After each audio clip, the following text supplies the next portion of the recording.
अध्याय 3। 3 असंभव कार्य। आधी रात हो चुकी थी और सड़कें सुनसान थीं। मैंने अपने पिकअप ट्रक को एक अन्य खाली पार्किंग स्थल में ले जाया और इंजन को बंद कर दिया।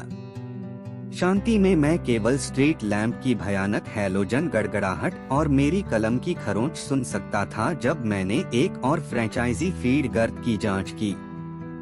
फास्ट फूड और डाइन औद्योगिक रसोई की कभी न खत्म होने वाली श्रृंखला में नवीनतम, जिसके बारे में आप जितना जानना चाहते हैं उससे अधिक रात्रिकालीन आगंतुक आए। इसीलिए मेरे जैसे लोग तड़के ही ऐसी जगहों पर पहुंच जाते थे। मैंने अपने क्लिपबोर्ड को आर्मरेस्ट के नीचे भर दिया, अपना गियर पकड़ लिया और चूहे के जाल को फिर से भरना शुरू कर दिया। वे हर जगह हैं, वे छोटे हरे बक्से। लगभग किसी भी रेस्तरां में नजर डालें और आप उन्हें सादे दृश्य में छिपा हुआ पाएंगे। मेरा काम उन्हें चारा डालना, हिलाना या बदलना था। कभी कभी मैं मिट्टी में जाता था और चूहे का शव पाता था, जिससे मुझे कभी आश्चर्य नहीं होता था। जब आप इसकी गंध महसूस करते हैं तो आपको मृत्यु का पता चल जाता है। यह वह मिशन नहीं था जिसके लिए मैंने साइन अप किया था जब मैं पैरारेस्क्यू यूनिट में शामिल होने के सपने के साथ वायुसेना में भर्ती हुआ था। उस समय मैं 19 साल का था और वजन 175 पाउंड था। 4 साल बाद जब मुझे छुट्टी मिली तब तक मेरा वजन लगभग 300 पाउंड हो गया था और मैं एक अलग तरह की गश्त पर था। उस वजन पर जाल में चारा डालने के लिए नीचे झुकने में भी मेहनत लगती थी। मैं इतना मोटा हो गया था कि मुझे अपने वर्क पैंट के क्रॉच में एक एथलेटिक जुर्राब सिलना पड़ा ताकि जब मैं एक घुटने पर बैठूं तो वे फट न जाएं। कोई बकवास नहीं, मैं एक खेदजनक दृश्य था। बाहरी संभाल के साथ यह घर के अंदर उद्यम करने का समय था, जो कि अपना जंगल था। मेरे पास इंडियानापोलिस के इस हिस्से के लगभग हर रेस्तरां की चाबियां थीं और उनके अलार्म कोड भी थे।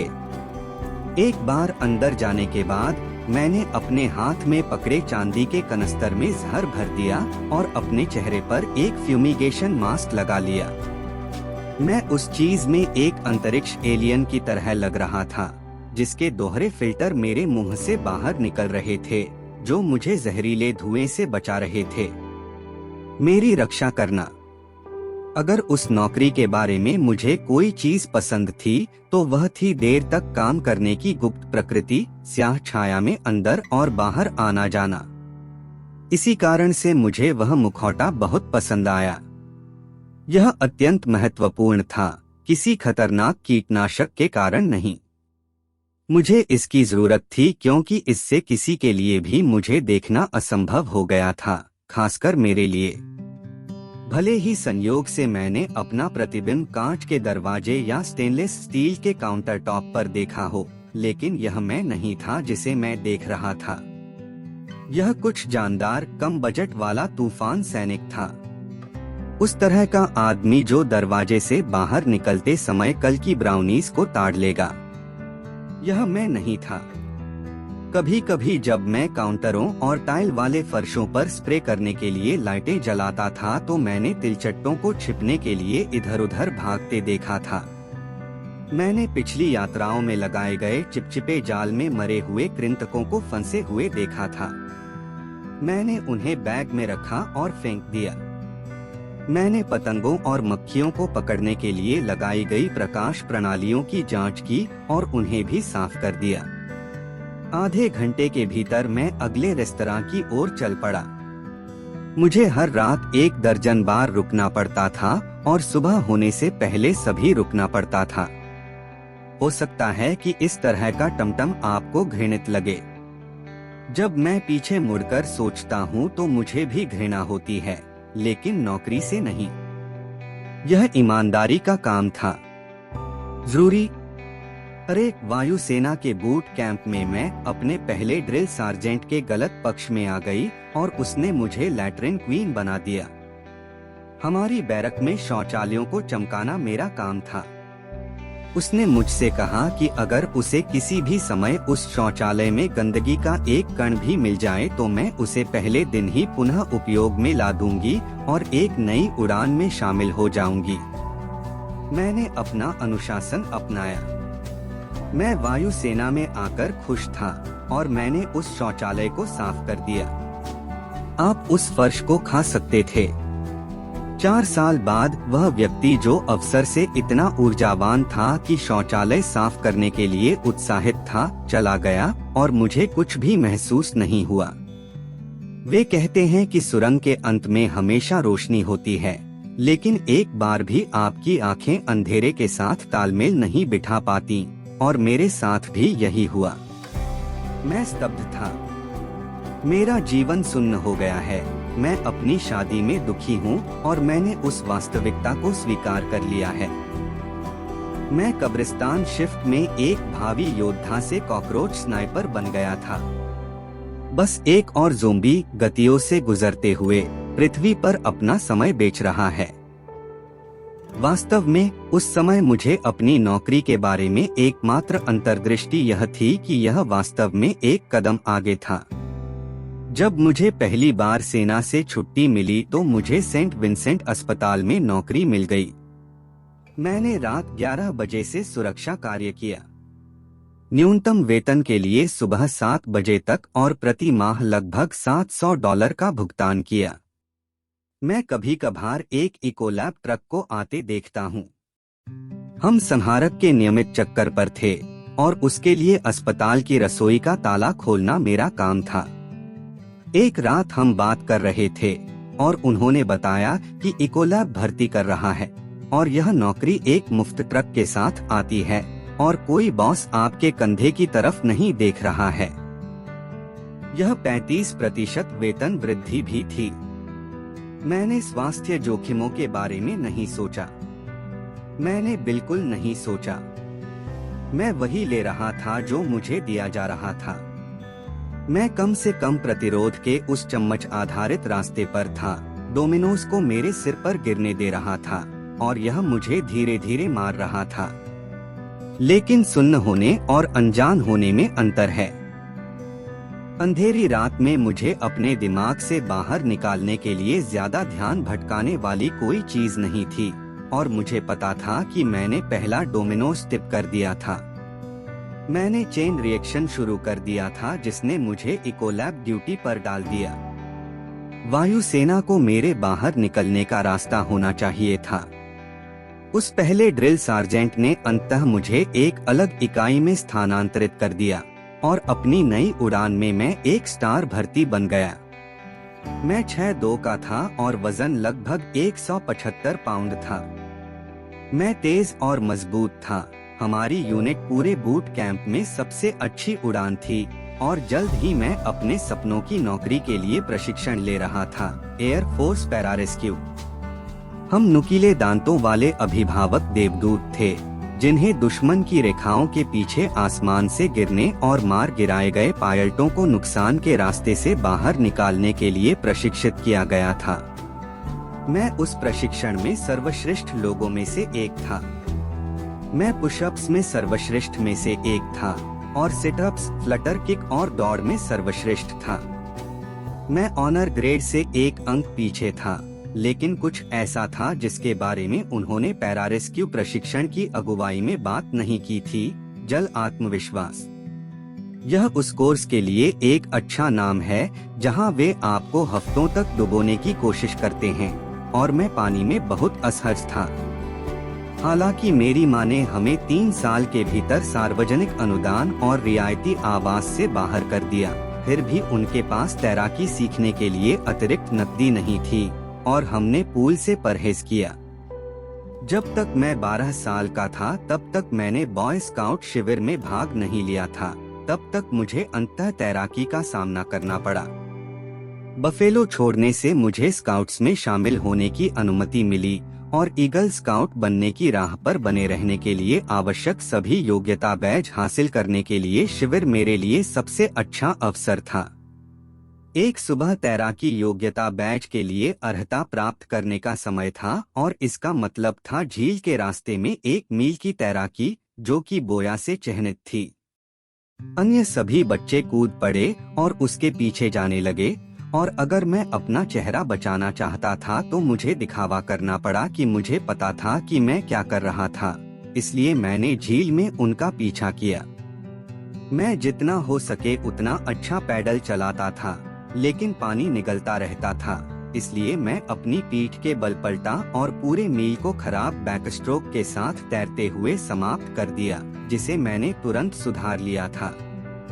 मेरिट बैज सुरक्षित किया गया। जब पारेस्क्यू में जाने के लिए तैराकी परीक्षण देने का समय आया, तो मुझे वास्तव में तैरने में सक्षम होने की आवश्यकता थी।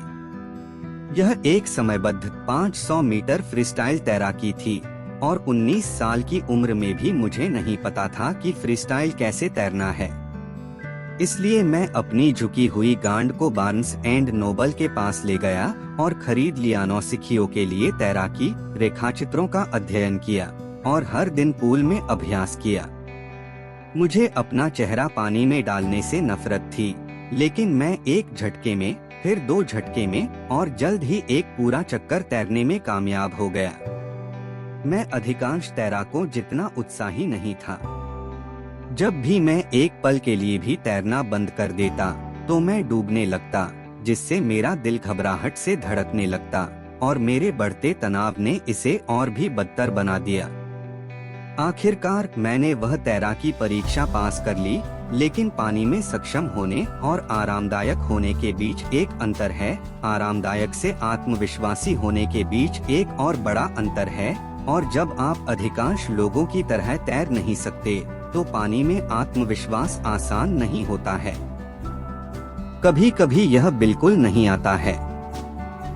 पैरारेस्क्यू प्रशिक्षण में जल आत्मविश्वास 10 सप्ताह के कार्यक्रम का हिस्सा है, और यह परीक्षण करने के लिए डिजाइन किए गए विशिष्ट विकासों से भरा है कि हम तनाव के तहत पानी में कितना अच्छा प्रदर्शन करते हैं।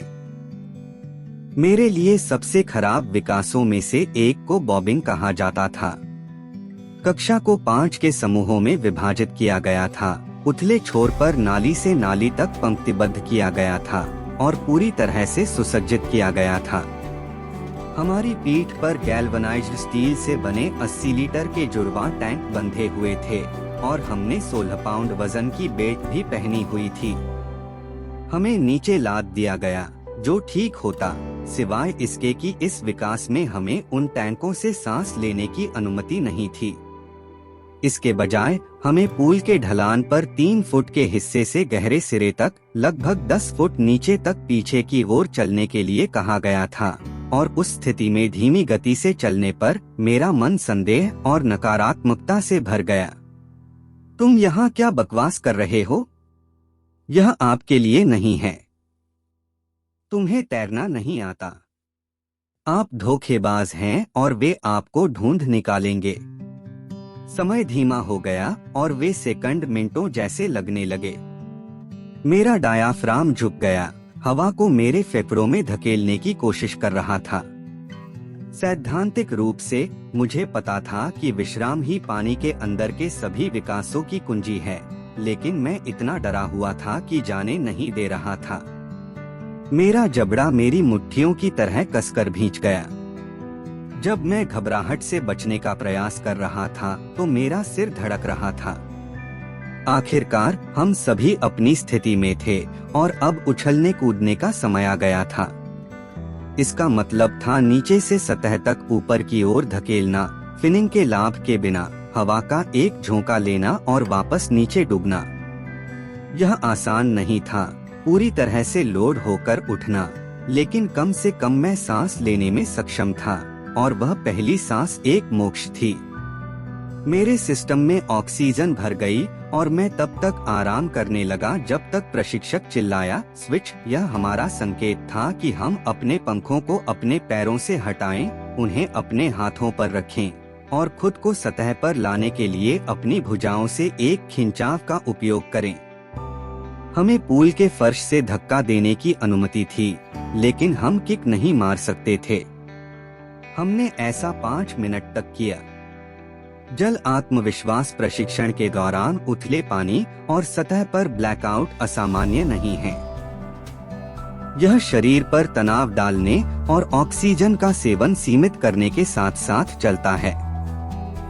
अपने हाथों पर फ्लिपर्स के साथ मैं मुश्किल से अपना चेहरा सांस लेने के लिए पानी से बाहर निकाल पा रहा था, और इस बीच मैं कड़ी मेहनत कर रहा था और ऑक्सीजन जला रहा था। और जब आप बहुत अधिक तेजी से जलते हैं तो आपका मस्तिष्क बंद हो जाता है और आप पूरी तरह से बेकार हो जाते हैं। हमारे प्रशिक्षक इसे जादूगर से मिलना कहते थे। जैसे जैसे घड़ी टिक टिक करती गई, मैं अपनी परिधीय दृष्टि में तारों को साकार होते हुए देख सका और जादूगर को करीब आते हुए महसूस किया। मैं उस विकास से गुजरा और जल्द ही अपने हाथों या पैरों से पंख लगाना मेरे लिए आसान हो गया। जो चीज शुरू से अंत तक कठिन बनी रही, वह हमारा सबसे सरल कार्य था, अपने हाथों के बिना पानी पर चलना। हमें अपने हाथों और ठुड्डी को पानी से ऊपर रखना था, केवल अपने पैरों का उपयोग करते हुए, जिन्हें हम 3 मिनट तक ब्लेंडर की तरह घुमाते थे। इसमें ज्यादा समय नहीं लगता और अधिकांश कक्षा के लिए यह आसान था। मेरे लिए यह लगभग असंभव था। मेरी ठुड्डी पानी से टकराती रही, जिसका मतलब था कि समय फिर से 000 से शुरू होगा। मेरे चारों ओर मेरे सहपाठी इतने सहज थे कि उनके पैर बमुश्किल चल रहे थे, जबकि मेरे पैर तीव्र गति से घूम रहे थे, और मैं अभी भी उन गोरे लड़कों की तुलना में आधा भी नहीं उठ सका जो गुरुत्वाकर्षण को चुनौती देते दिख रहे थे। हर दिन यह पूल में एक और अपमान था। ऐसा नहीं कि मुझे सार्वजनिक रूप से शर्मिंदा होना पड़ा। मैं सभी विकासों से गुजरा, लेकिन अंदर ही अंदर मैं पीड़ित था। हर रात मैं अगले दिन के काम पर ध्यान केंद्रित करता था और इतना भयभीत हो जाता था कि मुझे नींद नहीं आती थी, और जल्द ही मेरा डर मेरे सहपाठियों के प्रति नाराजगी में बदल गया, जो मेरे दिमाग में यह आसान था जिसने मेरे अतीत को मिटा दिया। मैं था केवल मेरी यूनिट में एक काला आदमी जिसने मुझे ग्रामीण इंडियाना में मेरे बचपन की याद दिला दी, और जल आत्मविश्वास प्रशिक्षण जितना कठिन होता गया, वह गहरा पानी उतना ही ऊपर उठता जाता था, जब तक ऐसा न लगे कि मैं भी अंदर से डूब रहा हूँ। जब मेरी कक्षा के बाकी सदस्य सो रहे थे, भय और क्रोध का वह शक्तिशाली मिश्रण मेरी रगों में दौड़ गया, और मेरी रात्रि की आसक्ति अपनी तरह की स्वयंपूर्ण भविष्यवाणी बन गई। जहां विफलता अपरिहार्य थी क्योंकि मेरा अनियंत्रित डर कुछ ऐसी चीज को उजागर कर रहा था जिसे मैं नियंत्रित नहीं कर सकता था, छोड़ना। दिमाग। बड़ी ब्रीदिंग व्यायाम के साथ 6 सप्ताह के प्रशिक्षण में यह सब ठीक हो गया। हमने साझेदारी की, प्रत्येक जोड़ी ने एक दूसरे को अग्रबाहु से पकड़ लिया और केवल एक स्नोर्कल के माध्यम से बारी बारी से सांस ली। इस बीच प्रशिक्षकों ने हमें हमारे स्नोर्कल से अलग करने की कोशिश करते हुए पीटा। यह सब सतह पर या उसके निकट होना चाहिए था, लेकिन मैं नकारात्मक रूप से उत्साहित था, जिसका मतलब था कि मैं गहरे अंत के मध्य पानी में डूब रहा था, अपने साथी को अपने साथ नीचे खींच रहा था। वह एक सांस लेगा और स्नोर्कल मेरी ओर बढ़ा देगा। मैं सतह पर तैरूंगा, सांस छोड़ूंगा और हमारे स्नोर्कल से पानी साफ करने का प्रयास करूंगा और उसे वापस उसके पास भेजने से पहले एक साफ सांस लूंगा, लेकिन प्रशिक्षकों ने इसे लगभग असंभव बना दिया। मैं आमतौर पर ट्यूब को केवल आधा ही साफ करता हूं और हवा की तुलना में अधिक पानी अंदर लेता हूं। छलांग से मैं सतह के पास बने रहने के लिए संघर्ष करते हुए ऑक्सीजन की कमी से जूझ रहा था। सैन्य प्रशिक्षण में प्रशिक्षकों का काम कमजोर कड़ियों की पहचान करना और उन्हें प्रदर्शन करने या छोड़ने के लिए चुनौती देना है, और वे बता सकते हैं कि मैं संघर्ष कर रहा था। उस दिन पूल में उनमें से एक हमेशा मेरे चेहरे पर था, चिल्ला रहा था और मुझे पीट रहा था, जबकि मेरा दम घुट रहा था। मैं जादूगर से बचने के लिए एक संकीर्ण ट्यूब के माध्यम से हवा निगलने की कोशिश कर रहा था, लेकिन असफल रहा। मैं नीचे चला गया और मुझे याद है कि मैंने कक्षा के बाकी सदस्यों को देखा, जो सतह पर शांत तारामछली की तरह फैले हुए थे। जितना हो सके शांत होकर उन्होंने अपने स्नोरकल को आसानी से आगे पीछे किया, जबकि मैं गुस्से में था। अब मुझे पता है कि मेरा प्रशिक्षक सिर्फ अपना काम कर रहा था, लेकिन फिर मैंने सोचा, यह साला मुझे उचित मौका नहीं दे रहा है। मैंने उस विकास को भी पार कर लिया, लेकिन मुझे अभी भी 11 और विकास और जल आत्मविश्वास प्रशिक्षण के 4 और सप्ताह बाकी थे। यह समझ में आया, हम पानी के ऊपर हवाई जहाज से कूद रहे होंगे। हमें इसकी जरूरत थी। मैं इसे अब और नहीं करना चाहता था, और अगली सुबह मुझे एक ऐसा रास्ता पेश किया गया जिसे मैंने पहले कभी नहीं देखा था। कुछ हफ्ते पहले एक चिकित्सीय जांच के दौरान हमारा खून निकाला गया था और डॉक्टरों को पता चला था कि मुझमें सिकल सेल विशेषता है। मुझे सिकल सेल एनीमिया नामक बीमारी नहीं थी, लेकिन मुझमें वह लक्षण था जिसके बारे में उस समय माना जाता था कि इससे कार्डियक अरेस्ट के कारण अचानक व्यायाम से संबंधित मृत्यु का खतरा बढ़ जाता है। वायुसेना नहीं चाहती थी कि मैं विकास के बीच में ही मर जाऊं, और उसने मुझे मेडिकल प्रशिक्षण से बाहर कर दिया। मैंने खबर को गंभीरता से लेने का नाटक किया, जैसे कि मेरा सपना छीना जा रहा हो। मैंने बहुत ज्यादा पेशाब करने का नाटक किया, लेकिन अंदर ही अंदर मैं बहुत खुश था। उस सप्ताह बाद में डॉक्टरों ने अपना निर्णय पलट दिया। उन्होंने विशेष रूप से यह नहीं कहा कि मेरे लिए जारी रखना सुरक्षित है, लेकिन उन्होंने कहा कि विशेषता अभी तक अच्छी तरह से समझ में नहीं आई है और मुझे अपने लिए निर्णय लेने की अनुमति दी है। जब मैं प्रशिक्षण के लिए वापस लौटा तो मास्टर सार्जेंट MSGT ने मुझे सूचित किया कि मैंने बहुत अधिक समय गवा दिया है और यदि मैं जारी रखना चाहता हूं तो मुझे पहले दिन पहले सप्ताह से शुरू करना होगा। 4 सप्ताह से कम समय के बजाय मुझे पानी के आत्मविश्वास के साथ आने वाले आतंक, क्रोध और अनिद्रा के 10 सप्ताह और सहने होंगे। इन दिनों उस तरह की चीज मेरे रडार पर भी दर्ज नहीं होती। आप मुझसे कहते हैं कि मैं ठीक से हिलने के लिए बाकी सभी की तुलना में अधिक देर तक और जोर से दौड़ूं। मैं कहूँगा रोजर दैट और आगे बढ़ता रहूंगा, लेकिन तब मैं अभी भी आधा अधूरा था। शारीरिक रूप से मैं मजबूत था, लेकिन मैं अपने दिमाग पर काबू पाने के करीब भी नहीं था। MSGT मेरी प्रतिक्रिया की प्रतीक्षा में मेरी ओर घूरकर देख रहा था। जब मैंने कहा, आप जानते हैं मास्टर सार्जेंट, डॉक्टर इस सिकल सेल चीज के बारे में ज्यादा नहीं जानता है और यह मुझे परेशान कर रहा है। उन्होंने भावहीन होकर सिर हिलाया और कागजात पर हस्ताक्षर कर मुझे हमेशा के लिए कार्यक्रम से बाहर कर दिया। उन्होंने सिकल सेल का हवाला दिया और कागज पर मैंने नहीं छोड़ा, लेकिन मैं सच्चाई जानता था। अगर मैं आज जैसा लड़का होता तो सिकल सेल के बारे में 2 बार बकवास नहीं करता। मुझ में अभी भी सिकल सेल विशेषता है। आप इससे छुटकारा नहीं पा सकते हैं, लेकिन तभी एक बाधा उत्पन्न हो गई थी और मैं मुड़ गया था। मैं फोर्ट कैंपबेल, केंटुकी चला गया, अपने दोस्तों और परिवार को बताया कि मुझे मेडिकल कार्यक्रम से बाहर कर दिया गया है और मैंने tactical air control party TACP में अपने 4 साल बिताए, जो कुछ विशेष ऑपरेशन इकाइयों के साथ काम करता है। मैंने दुश्मन की रेखाओं के पीछे जमीनी इकाइयों और हवाई सहायता F-15 और F-16 जैसे तेज मूवर्स के बीच संपर्क स्थापित करने का प्रशिक्षण लिया।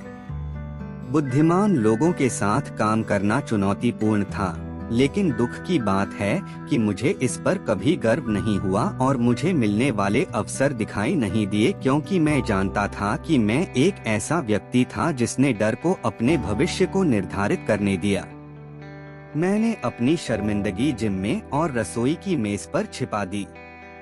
मैं पावरलिफ्टिंग में लग गया और द्रव्यमान पर परत चढ़ा दी। मैंने खाना खाया और वर्कआउट किया, बाहर काम किया और खाया। वायुसेना में अपने आखिरी दिनों में मेरा वजन 255 पाउंड था। डिस्चार्ज होने के बाद जब तक मेरा वजन लगभग 300 पाउंड नहीं हो गया, तब तक मेरी मांसपेशियां और वसा दोनों बढ़ती रहीं। मैं बड़ा बनना चाहता था क्योंकि बड़े होने में ही डेविड गोगिंस छुपे हुए थे। मैं 175 पाउंड के इस व्यक्ति को 21 इंच के बाइसेप्स और उसके थुलथुले पेट में समेटने में सक्षम था। मैंने बड़ी बड़ी मूछें बढ़ा ली और जो कोई भी मुझे देखता उससे मैं डर जाता, लेकिन अंदर से मैं जानता था कि मैं एक मूर्ख हूँ और यह एक भयावह एहसास है। 1994 में 175 पाउंड पर वायुसेना बूट कैंप के बाद 1999 में समुद्र तट पर 290 पाउंड। जिस सुबह मैंने अपने भाग्य का कार्यभार संभालना शुरू किया, उसकी शुरुआत किसी अन्य की तरह ही हुई। जब घड़ी में सुबह 7 बजे मेरी इकोलैब शिफ्ट समाप्त हो गई और मैंने एक बड़ा चॉकलेट मिल्क शेक लेने के लिए steak and shake drive through मारा। अगला पड़ाव 7-11 होस्टेस मिनी चॉकलेट डोनट्स के एक डिब्बे के लिए। मैं अपने 45 मिनट की ड्राइव पर घर से उन लोगों को लेकर सुंदर कार्मेल, इंडियाना में एक गोल्फ कोर्स पर एक खूबसूरत अपार्टमेंट में गया, जिसे मैंने अपनी पत्नी पाम और उसकी बेटी के साथ साझा किया था। क्या आपको वह पिज्जा हट घटना याद है? मैंने उस लड़की से शादी कर ली। मैंने एक ऐसी लड़की से शादी की जिसके पिता मुझे हबशी कहते थे। उसका मेरे बारे में क्या कहना है? हम वह जीवन बर्दाश्त नहीं कर सकते थे। पाम भी काम नहीं कर रहा था, लेकिन उन क्रेडिट कार्ड रिनलोडिंग दिनों में कुछ भी ज्यादा समझ में नहीं आता था। मैं राजमार्ग पर 70 मील प्रति घंटे की रफ्तार से दौड़ रहा था, चीनी को मेनलाइन कर रहा था और एक स्थानीय क्लासिक रॉक स्टेशन सुन रहा था। खामोशी की आवाज स्टीरियो से डाला गया। साइमन और गारफंकेल के शब्द गूंज उठे सत्य की तरह। अंधेरा सचमुच दोस्त था। मैंने अंधेरे में काम किया, अपना असली रूप दोस्तों और अजनबियों से छुपाया। कोई भी विश्वास नहीं कर सकता था कि मैं उस समय कितना सुन्न और डरा हुआ था, क्योंकि मैं एक जानवर की तरह दिखता था जिसके साथ कोई भी बकवास करने की हिम्मत नहीं कर सकता था। लेकिन मेरा दिमाग सही नहीं था और मेरी आत्मा बहुत अधिक आघात और विफलता से बोझिल हो गई थी। मेरे पास हारा हुआ होने के लिए दुनिया का हर बहाना था और मैंने उन सभी का इस्तेमाल किया। मेरा जीवन चरमरा रहा था और पाम ने घटनास्थल से भागकर उससे निपटा। उसके माता पिता अभी भी केवल 70 मील दूर ब्राजील में रहते थे। हमने अपना अधिकांश समय अलग अलग बिताया। मैं सुबह करीब 8 बजे काम से घर पहुंचा और जैसे ही मैं दरवाजे पर गया, फोन बज उठा। यह मेरी माँ थी। वह मेरी दिनचर्या जानती थी। अपने सामान के लिए आ जाओ, उसने कहा। मेरा मुख्य भोजन एक व्यक्ति के लिए बुफे नाश्ता था, जिसे कुछ ही लोग एक बार में खा सकते थे। सोचिए, 8 पिलसबरी दालचीनी रोल, आधा दर्जन तले हुए अंडे, आधा पाउंड बेकन और फ्रूटी पेबल्स के 2 कटोरे। मत भूलो, मैंने अभी डोनट्स का एक डिब्बा और एक चॉकलेट शेक नष्ट कर दिया था। मुझे जवाब भी नहीं देना पड़ा। वह जानती थी कि मैं आ रहा हूँ। खाना मेरी पसंद की दवा थी और मैं हमेशा हर आखिरी टुकड़े को चूसता था। मैंने फोन रख दिया, टेलीविजन चालू कर दिया और हॉल से नीचे शॉवर में चला गया, जहां मैं भाप के माध्यम से एक कथावाचक की आवाज को सुन सकता था। मैंने स्निपेट्स पकड़ लिए। नेवी सील्स, सबसे कठिन दुनिया। मैंने अपनी कमर के चारों ओर एक तौलिया लपेटा और वापस लिविंग रूम में चला गया। मैं इतना बड़ा था, तौलिया मुश्किल से मेरी मोटी गांड को ढक सका, लेकिन मैं सोफे पर बैठ गया और 30 मिनट तक नहीं हिला। शो में हेल वीक के माध्यम से basic under water demolition seal BUDS training class 224 का अनुसरण किया गया। सेना में सबसे अधिक शारीरिक रूप से मांग वाले प्रशिक्षण में कार्यों की सबसे कठिन श्रृंखला। मैंने लोगों को पसीना बहाते और कष्ट सहते हुए देखा जब वे कीचड़ भरी बाधाओं को पार कर रहे थे, सिर के ऊपर लकड़ी पकड़कर मुलायम रेत पर दौड़ रहे थे और बर्फीले समुद्र में कांप रहे थे। मेरे सिर पर पसीना आ गया। मैं सचमुच अपनी सीट के किनारे पर था जब मैंने देखा कि लोग उनमें से कुछ सबसे मजबूत घंटी बजाते हैं और चले जाते हैं। अर्थ निकाला। BUDS शुरू करने वाले केवल 1/3 पुरुष ही हेल वीक तक पहुंच पाते हैं और पैरारेस्क्यू प्रशिक्षण में अपने पूरे समय के दौरान मुझे याद नहीं आया कि मैंने इतना भयानक महसूस किया था जितना ये पुरुष दिखते थे। वे सूजे हुए, फटे हुए, नींद से वंचित और अपने पैरों पर मृत थे और मुझे उनसे ईर्ष्या हो रही थी। जितनी देर मैंने देखा, मुझे उतना ही अधिक यकीन हो गया कि उस सारी पीड़ा में उत्तर भी दबे हुए थे। वे उत्तर जिनकी मुझे आवश्यकता थी। एक से अधिक बार कैमरा अंधीन झाग वाले सागर पर घूमा और हर बार मुझे दयनीय महसूस हुआ। सील्स ही वह सब कुछ थी जो मैं नहीं था। वे गौरव, गरिमा और उस प्रकार की उत्कृष्टता के बारे में थे जो आग में स्नान करने, बुरी तरह से पराजित होने और बार बार और अधिक के लिए वापस जाने से आती है।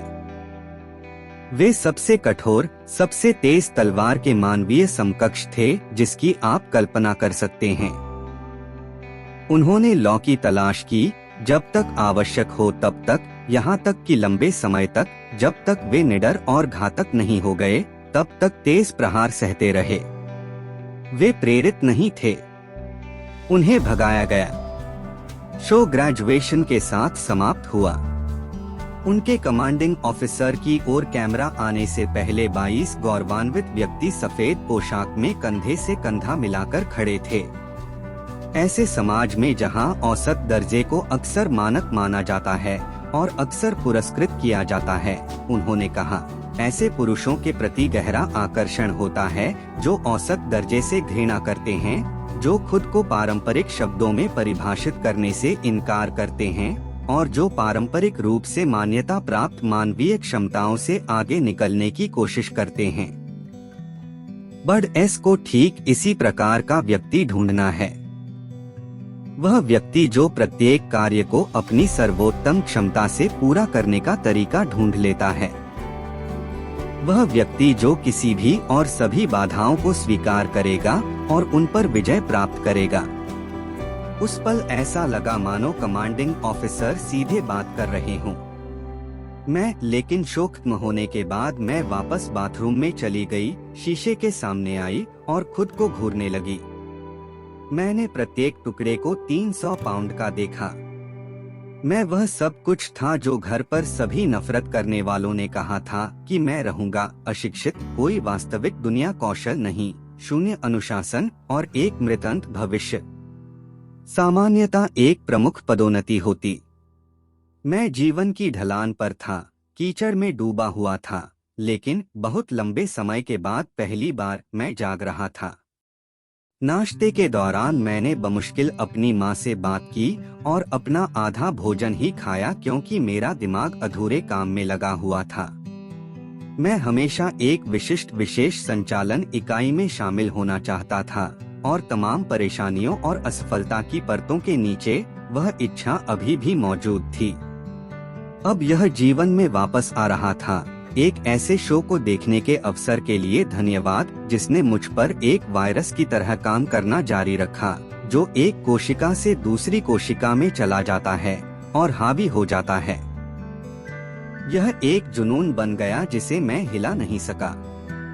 लगभग 3 सप्ताह तक काम करने के बाद हर सुबह मैं नौसेना में सक्रिय ड्यूटी भर्तीकर्ताओं को फोन करता था और उन्हें अपनी कहानी बताता था। मैंने पूरे देश में कार्यालयों को बुलाया।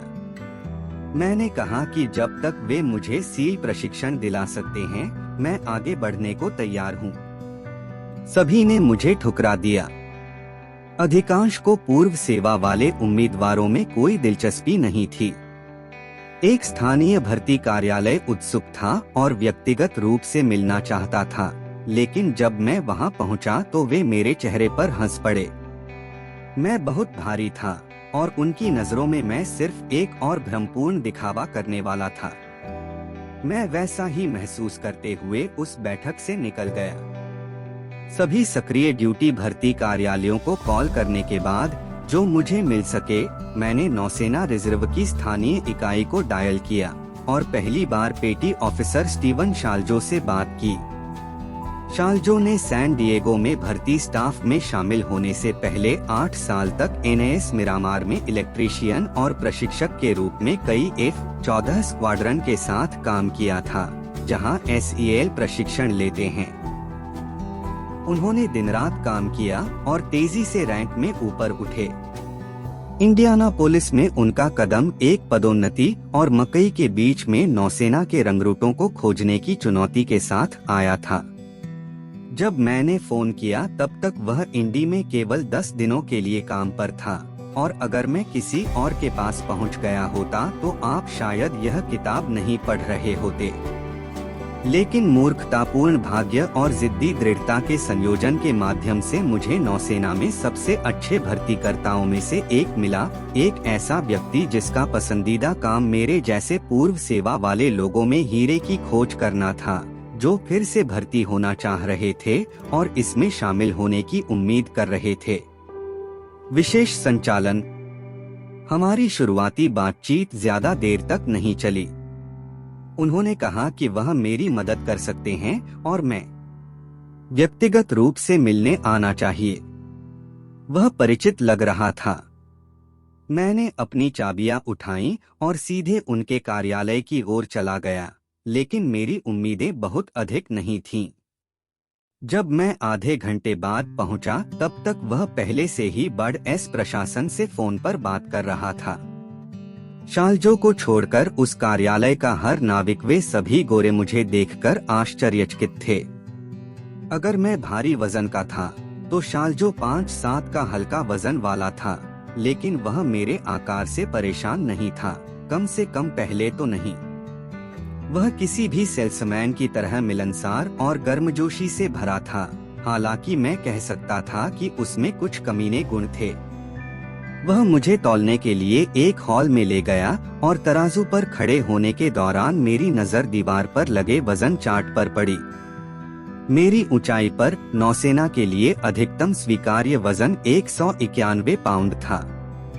मैंने अपनी सांसें रोक लीं, जितना हो सके अपने पेट को दबाया और उस अपमानजनक क्षण से बचने के लिए खेदजनक प्रयास में अपनी छाती को फुलाया, जहां उसने मुझे आसानी से निराश कर दिया था। वह क्षण कभी नहीं आया। तुम एक बड़े लड़के हो, शाल्जो ने मुस्कुराते हुए और अपना सिर हिलाते हुए कहा, जब उसने अपने फाइल फोल्डर में एक चार्ट पर 297 पाउंड खरोंचे। नौसेना के पास एक कार्यक्रम है जो रिजर्व में भर्ती होने वालों को सक्रिय कर्तव्य बनने की अनुमति देता है। हम इसके लिए इसका उपयोग करेंगे। इसे वर्ष के अंत में चरणबद्ध तरीके से समाप्त किया जा रहा है, इसलिए हमें आपको इससे पहले ही प्रशिक्षित करना होगा। मुद्दा यह है कि आपको कुछ काम करना है, लेकिन आप यह जानते थे। मैंने उसकी नजरों के पीछे वजन चार्ट देखा और उसे दोबारा जांचा। उसने सिर हिलाया, मुस्कुराया, मुझे कंधे पर थपथपाया और मुझे मेरी सच्चाई का सामना करने के लिए छोड़ दिया। मेरे पास 106 पाउंड वजन कम करने के लिए 3 महीने से भी कम समय था। यह एक असंभव कार्य जैसा लग रहा था। यही एक कारण है कि मैंने अपनी नौकरी नहीं छोड़ी। दूसरा SVAB था। वह दुःस्वप्न परीक्षण फ्रैंकस्टीन के राक्षस की तरह फिर से जीवित हो गया था। वायुसेना में भर्ती होने के लिए मैंने इसे पहले भी एक बार पास किया था, लेकिन BUDS के लिए अर्हता प्राप्त करने के लिए मुझे बहुत अधिक अंक प्राप्त करने होंगे। 2 सप्ताह तक मैंने पूरे दिन अध्ययन किया और हर रात कीटों को भगाया। मैं अभी तक वर्कआउट नहीं कर रहा था। गंभीर वजन घटाने के लिए इंतजार करना होगा। मैंने शनिवार दोपहर को परीक्षा दी। अगले सोमवार को मैंने शाल्जो को फोन किया। उन्होंने कहा, नौसेना में आपका स्वागत है। उन्होंने सबसे पहले खुशखबरी डाउनलोड की। मैंने कुछ अनुभागों में असाधारण रूप से अच्छा प्रदर्शन किया था और अब आधिकारिक तौर पर एक रिजर्विस्ट था, लेकिन मैंने मैकेनिकल कॉम्प्रिहेंशन में केवल 44 अंक प्राप्त किए थे। BUDS के लिए अर्हता प्राप्त करने के लिए मुझे 50 की आवश्यकता थी। मुझे 5 सप्ताह में पूरी परीक्षा दोबारा देनी होगी। इन दिनों स्टीवन शाल जो हमारे संयोग संबंध को भाग्य कहना पसंद करते हैं, उन्होंने कहा कि हमारे बोलने के पहले क्षण में ही उन्हें मेरी ड्राइव का एहसास हो गया था और उन्हें मुझ पर भरोसा था। यही कारण है कि मेरा वजन उनके लिए कोई मुद्दा नहीं था, लेकिन उस SVAB परीक्षण के बाद मैं संदेह से भर गया था। तो शायद उस रात बाद में जो हुआ वह भी भाग्य का एक रूप था या दैवीय हस्तक्षेप की एक बहुत जरूरी खुराक थी। मैं उस रेस्तरां का नाम नहीं छोड़ने जा रहा जहां यह घटना घटी, क्योंकि अगर मैंने ऐसा किया तो आप फिर कभी वहां खाना नहीं खाएंगे और मुझे एक वकील नियुक्त करना पड़ेगा। बस इतना जान लीजिए कि यह जगह एक आपदा थी। मैंने पहले बाहर जालों की जांच की और एक मरा हुआ चूहा पाया। अंदर चिपचिपे जालों पर अधिक मरे हुए कृंतक, एक चूहा और 2 चूहे और कचरे में तिलचट्टे थे जिन्हें खाली नहीं किया गया था। मैंने अपना सिर हिलाया, सिंक के नीचे अपने घुटनों के बल बैठ गया और दीवार में एक संकीर्ण जगह से ऊपर स्प्रे कर दिया। मैं अभी तक यह नहीं जानता था, लेकिन मुझे उनका घोंसला बनाने वाला स्तंभ मिल गया था और जब जहर का असर हुआ तो वे बिखरने लगे। कुछ ही सेकंड में मेरी गर्दन के पिछले हिस्से में झटका लगा।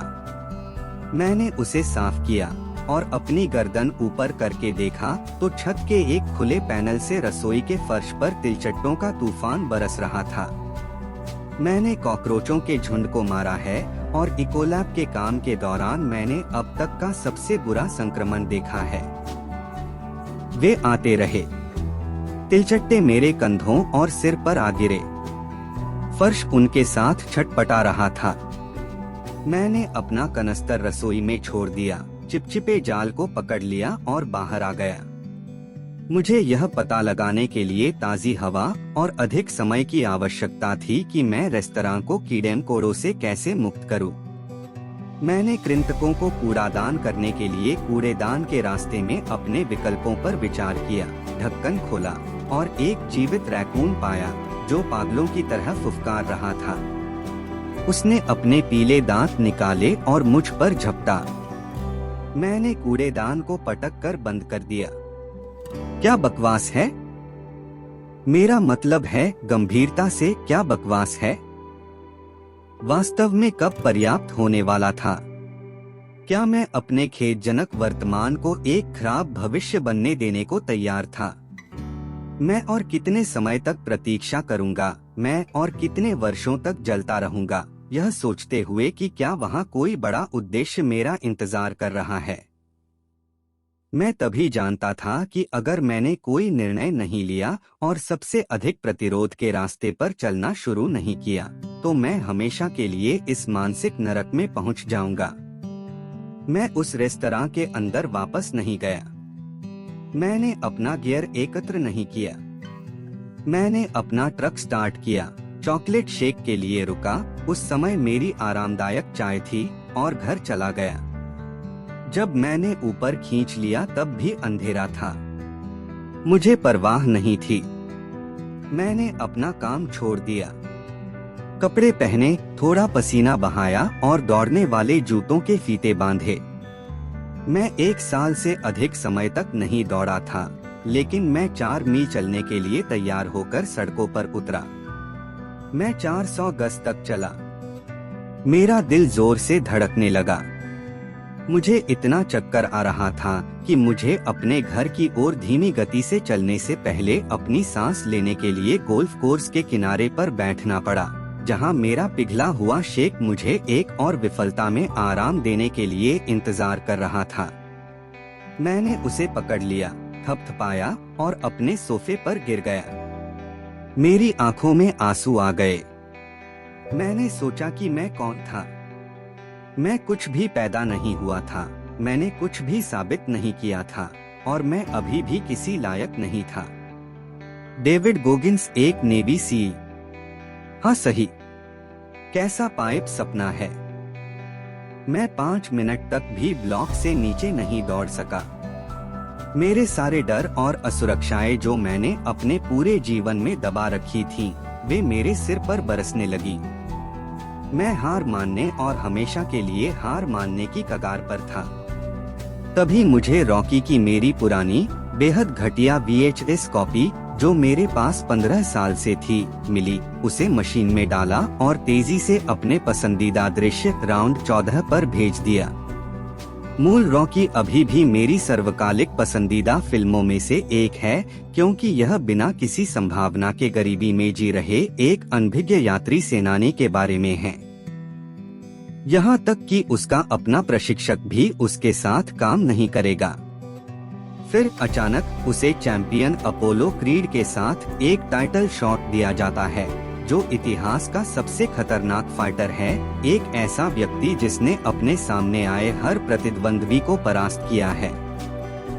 रॉकी बस यही चाहता है कि वह क्रीड के साथ दूरी तय करने वाला पहला व्यक्ति बने।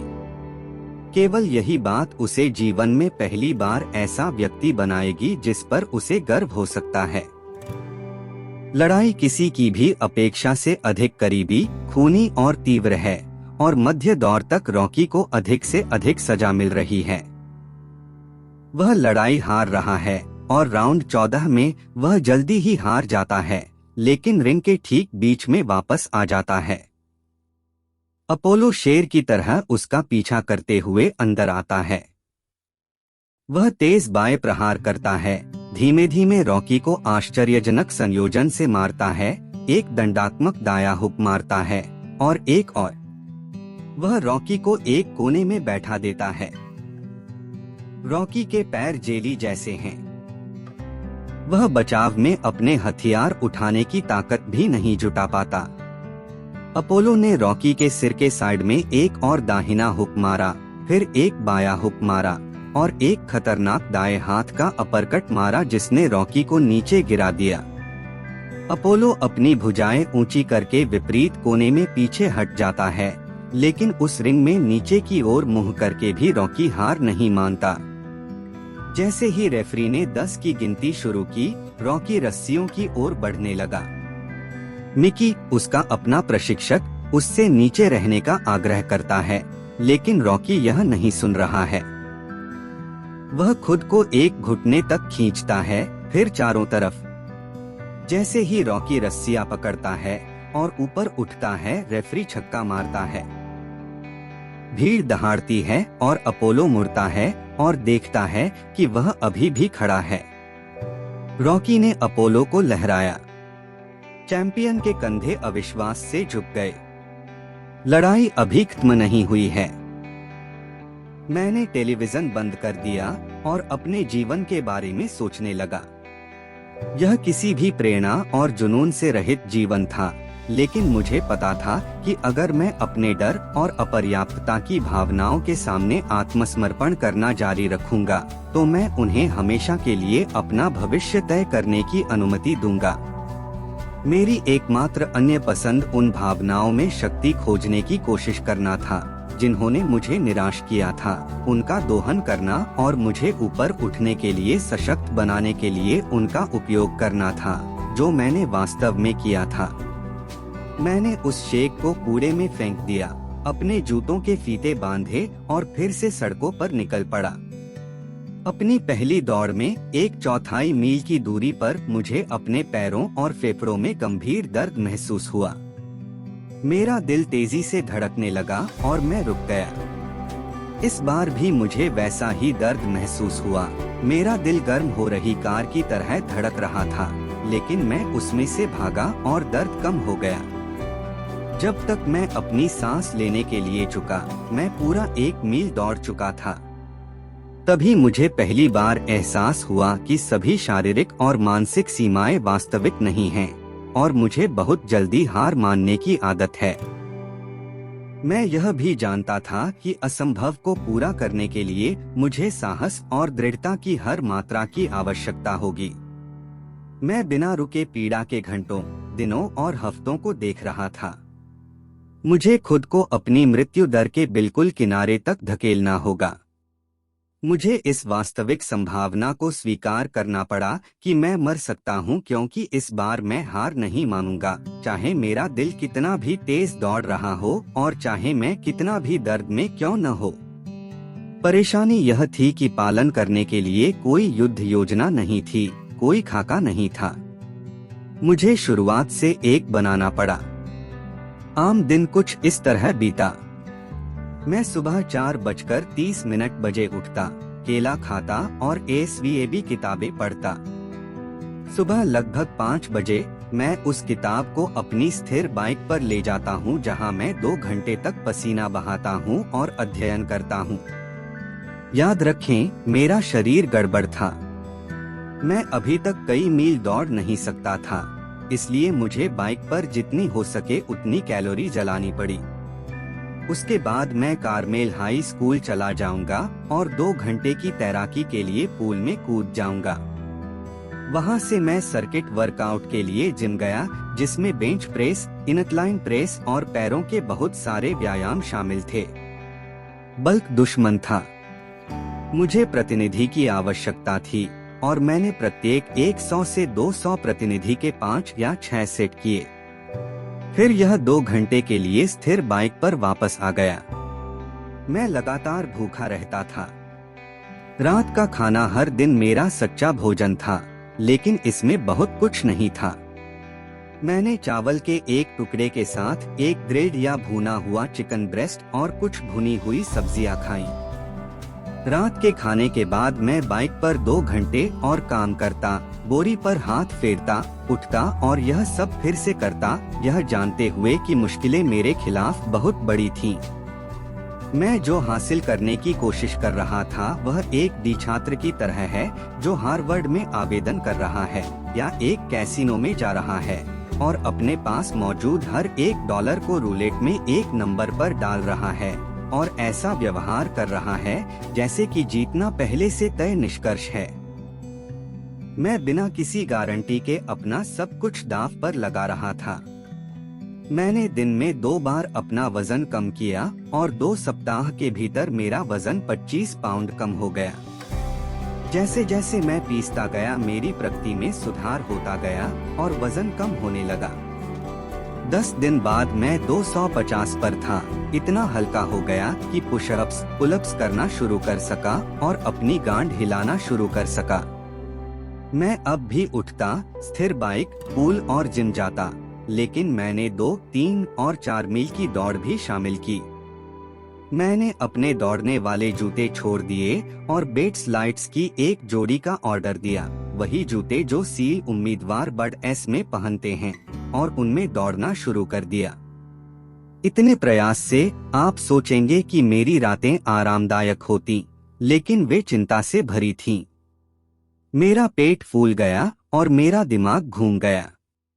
मैं जटिल एसवीएबी प्रश्नों का सपना देखता था और अगले दिन के वर्कआउट से डरता था। मैं लगभग बिना किसी ईंधन के इतना अधिक खर्च कर रहा था कि अवसाद एक स्वाभाविक दुष्प्रभाव बन गया। मेरी टूटती हुई शादी तलाक की ओर बढ़ रही थी।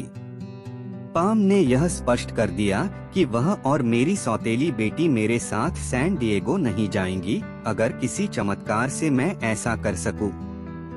वे अधिकांश समय ब्राजील में रहे और जब मैं कार्मेल में बिल्कुल अकेला था तो मैं उथल पुथल में था। जब मेरे आत्मपराजित विचारों की अंधीन धारा में तेजी आ गई तो मुझे बेकार और असहाय दोनों महसूस हुआ।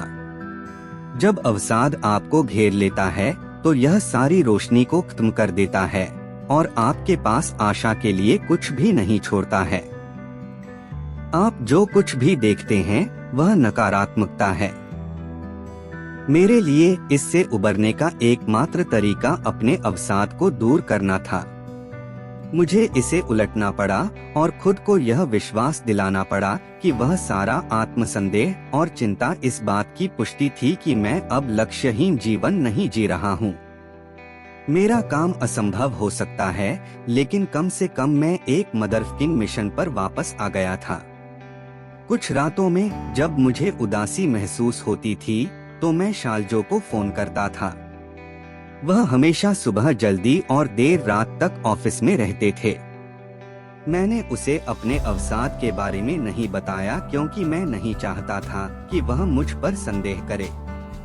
मैंने खुद को उत्साहित करने के लिए उन कॉल्स का इस्तेमाल किया।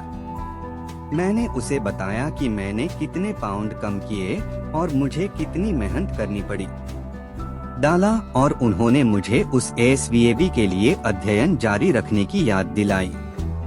ठीक है, मेरे पास कैसेट पर रॉकी साउंड ट्रैक था और मैं उसे सुनता था कुछ दूरी तक जाना प्रेरणा के लिए।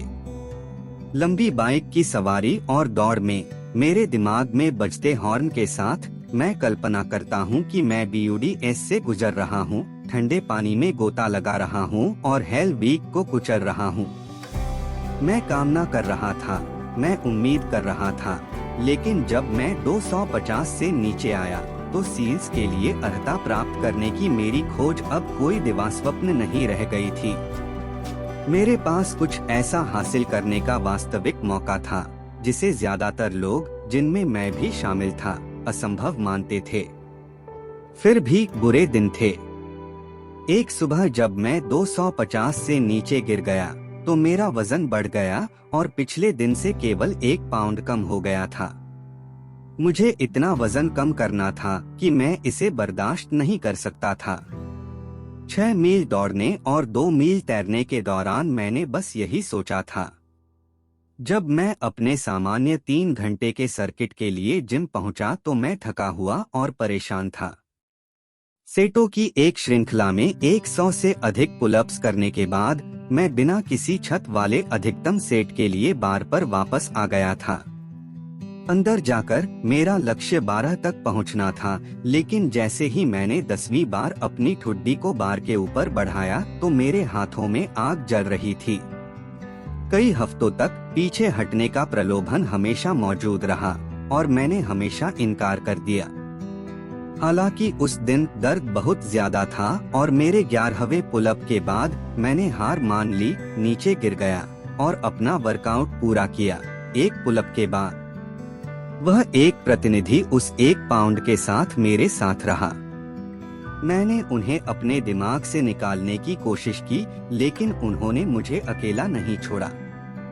जब मैं घर के रास्ते में और मेरी रसोई की मेज पर ग्रिल्ड चिकन का एक टुकड़ा और हल्का बेक किया हुआ आलू खा रहा था, तब उन्होंने मुझे ताना मारा। मुझे पता था कि जब तक मैंने इसके बारे में कुछ नहीं किया, मुझे उस रात नींद नहीं आएगी, इसलिए मैंने अपनी चाबियां ले ली। जब मैं जिम वापस चला गया तो मैंने जोर से कहा, आप कोनों में कटौती करते हैं और आप इसे सफल नहीं बना पाएंगे। तुम्हारे लिए कोई शॉर्टकट नहीं है, गोगिंस। मैंने अपना पूरा पुलअप वर्कआउट दोबारा किया। एक मिस्ड पुलअप के लिए मुझे 250 अतिरिक्त खर्च करने पड़े और इसी तरह के एपिसोड भी होंगे। जब भी मैं भूखा या थका हुआ होने के कारण दौड़ काट देता हूँ या तैराकी कम कर देता हूँ, तो मैं हमेशा वापस जाता हूँ और खुद को और भी जोर से मारता हूँ। यही एकमात्र तरीका था जिससे मैं अपने मन के राक्षसों को नियंत्रित कर सकता था।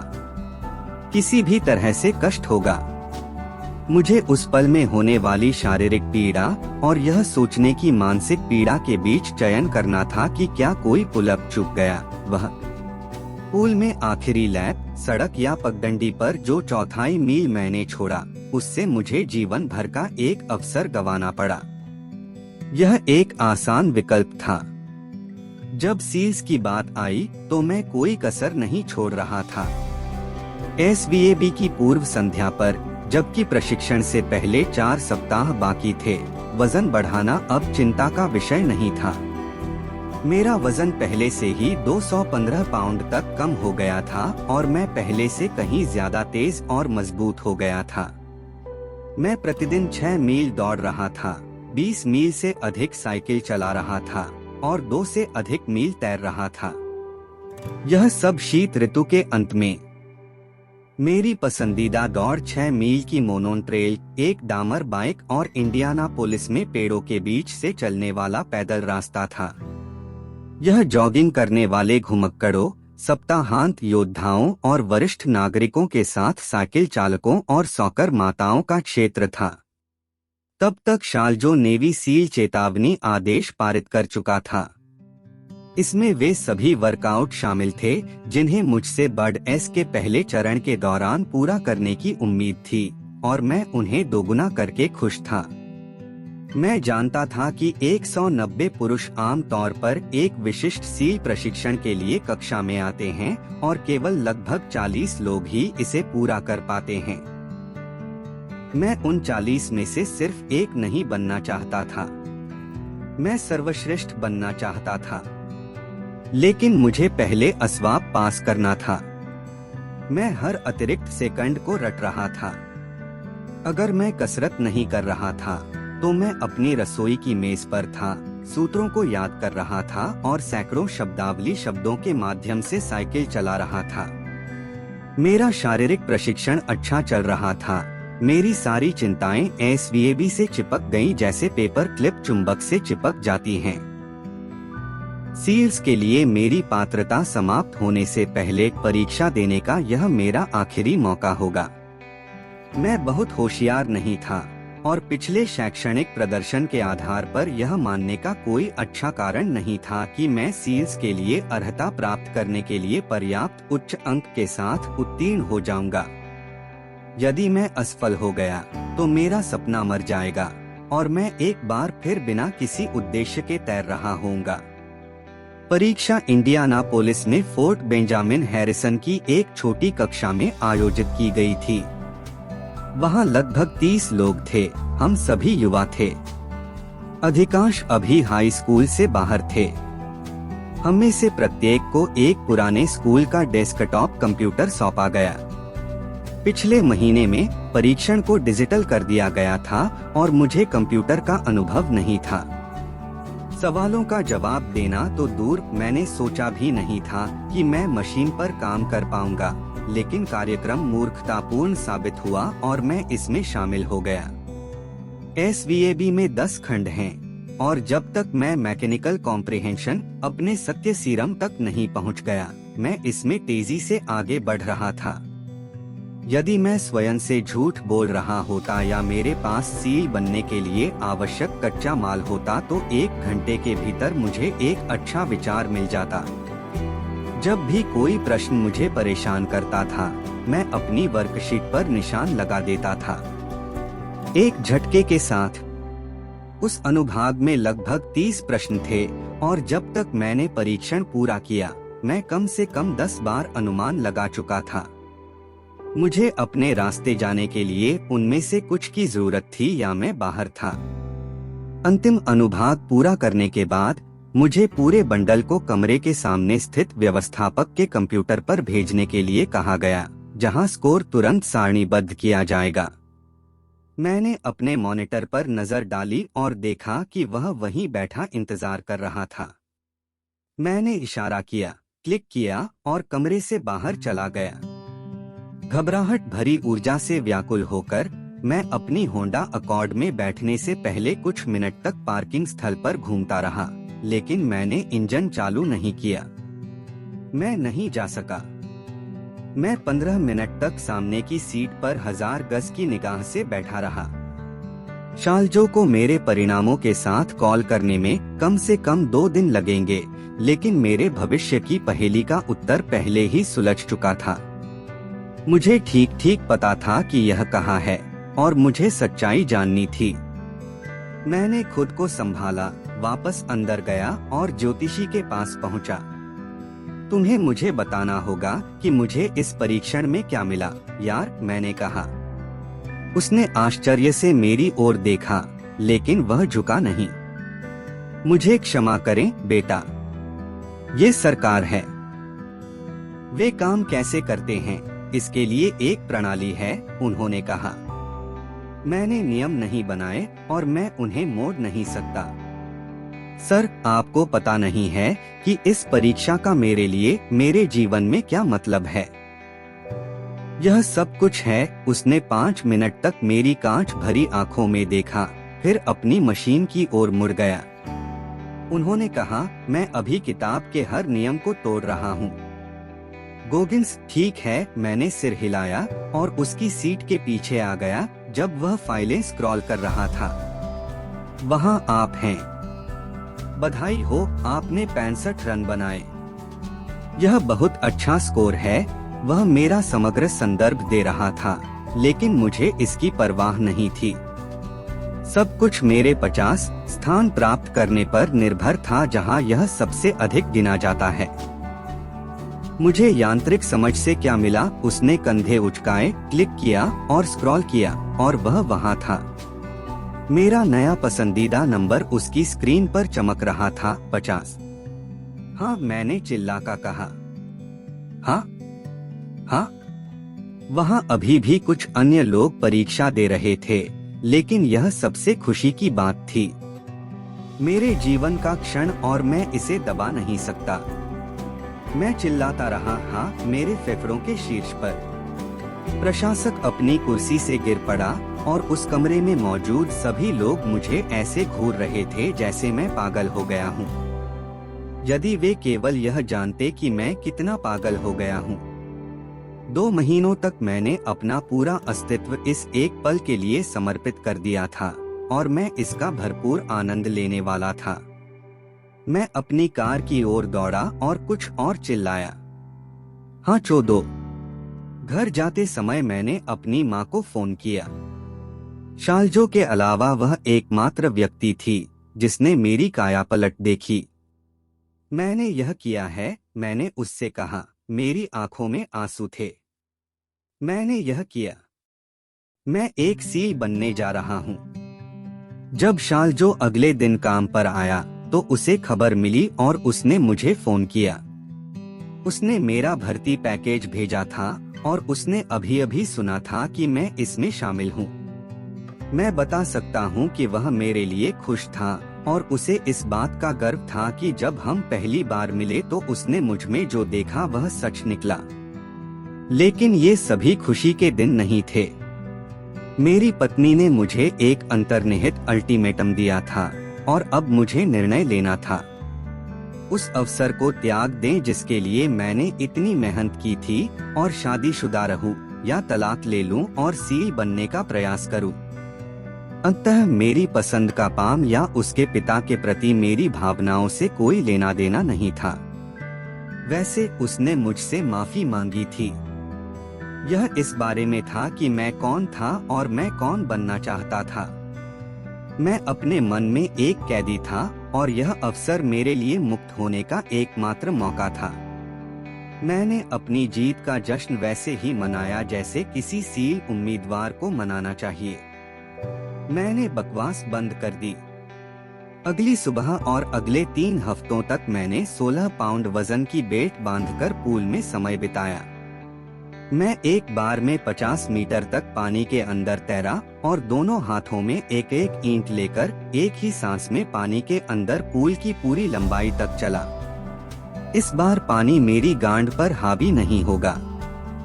जब मेरा काम पूरा हो जाता तो मैं 1 या 2 मील तैरता, फिर अपनी माँ के घर के पास एक तालाब में जाता। याद रखें, यह दिसंबर में इंडियाना, अमेरिकी मिडवेस्ट था। पेड़ नंगे थे। बर्फ के टुकड़े घरों की छतों पर क्रिस्टल की तरह लटके हुए थे, और बर्फ ने सभी दिशाओं में पृथ्वी को ढक दिया था, लेकिन तालाब अभी तक पूरी तरह से जमा नहीं हुआ था। मैं कैमो पैंट, भूरे रंग की छोटी आस्तीन वाली टी-शर्ट और जूते पहनकर बर्फीले पानी में उतरा, आराम से लेट गया और भूरे आकाश की ओर देखा। हाइपोथर्मिक पानी मुझ पर हावी हो गया। दर्द असहनीय था और मुझे बहुत अच्छा लगा। कुछ ही मिनटों में मैं बाहर निकला और दौड़ना शुरू कर दिया।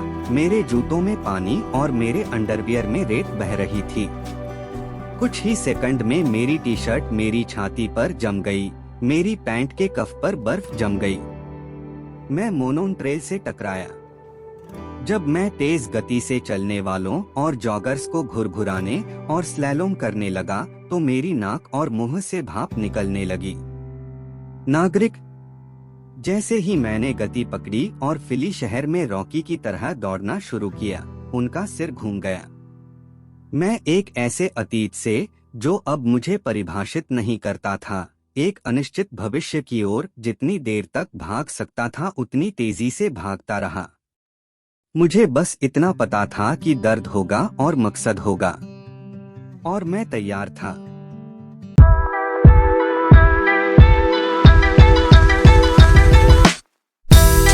चुनौती 3। एक कैलोस मानसिकता की ओर जाने का पहला कदम नियमित रूप से अपनी सहानुभूति क्षेत्र से बाहर निकलना है। फिर से अपनी जर्नल निकालें और लिखें उन सब चीजों को जिन्हें आपको पसंद नहीं है या जिन्हें आपको असहजता में डालते हैं। खासकर वो चीजें जो आप जानते हैं कि वे आपके लिए अच्छे हैं। अब जाइए उनमें से एक को करें और फिर उसे दोबारा करें। आगामी पृष्ठों में मैं आपसे कुछ ऐसा करने के लिए कहूँगा जिसे आपने अभी पढ़ा है, लेकिन फास्ट ट्रैक पर अपने खुद के असंभाव्य काम को ढूंढने और प्राप्त करने की कोई आवश्यकता नहीं है। इसका मतलब अपने जीवन को तुरंत बदलने का नहीं है। यह बिंदु बिंदु बदलाव करने और उन बदलावों को संभावनीयता बनाने के बारे में है। इसका मतलब है कि सूक्ष्म स्तर पर जाकर वो कुछ करें जो हर रोज आपको असहजता में डाले। चाहे वो अपनी बिस्तर सजाना हो, बर्तन धोना हो, कपड़े इस्त्री करना हो या सुबह उठकर 2 मील दौड़ना हो। एक बार जब वो सहज हो जाए तो उसे 5 फिर 10 मील तक बढ़ा लें। अगर आप पहले ही वो सब कुछ करते हैं तो वो चीज ढूंढे जिन्हें आप नहीं कर रहे हैं। हम सभी के जीवन में वो क्षेत्र होते हैं जिन्हें हम या तो नजरअंदाज करते हैं या सुधार सकते हैं। अपना क्षेत्र खोजें। हम अक्सर अपने बल की ओर, अपनी कमियों की ओर ध्यान देने का चयन करते हैं। इस समय का उपयोग करके अपनी कमियों को अपने बल में बदलने के लिए करें। चीजें करना, चाहे वो छोटी छोटी हो, जो आपको असहजता में डालती है, आपको मजबूत बनाने में मदद करेगा। आप जितनी बार बेचैन होते हैं, आप उतने ही अधिक मजबूत हो जाएंगे और जल्द ही आप अपने आप को ज्यादा उत्पादक कर सकते हैं के संदर्भ में अपने आप से एक औरत सकर्मक कर सकता हूँ। अपने आप को असहजता क्षेत्र में फोटो या वीडियो लें, सोशल मीडिया पर पोस्ट करें और बताएं कि आप क्या कर रहे हैं और क्यों। और तो कृपया ना भूलें, असहजता क्षेत्र सबसे ज्यादा प्रतिरोध की पथ कोई नहीं हो सकता। असंभाव्य काम शामिल करें।